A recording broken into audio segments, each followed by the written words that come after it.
Congressman, thank you so much for coming on. Thanks, Tucker. This makes me worried on many levels, but as a process question, everyone in that room, members of Congress, both Republican and Democrat, seem so seized by emotion that you're wondering, like, where are the wise people making decisions in the long-term interest of the United States? I didn't see any of them.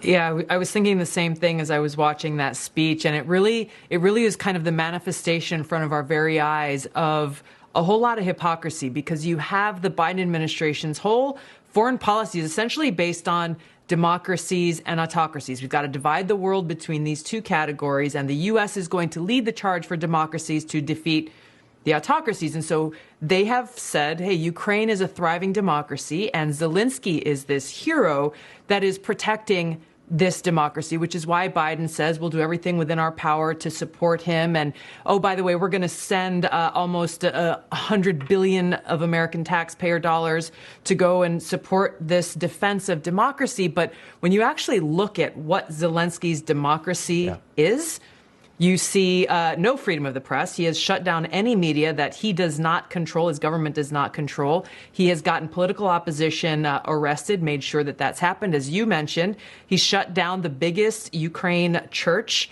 in the country. And I found this quote today. He has actually threatened to punish, quote, any Christian caught worshiping in unapproved ways. Oh, so this is the democracy that they are saying, well, we need all of your money, our money, taxpayer dollars to go and defend.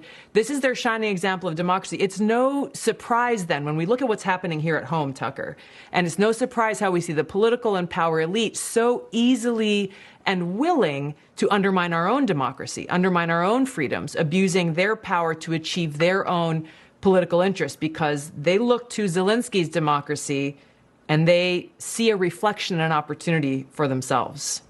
I just don't understand how members of Congress could know that this guy is arresting Christian priests, seizing churches, banning an entire denomination, and it's not Scientology. This is like an ancient denomination. How can they endorse that? I don't understand. And they're Americans? Like, what is this?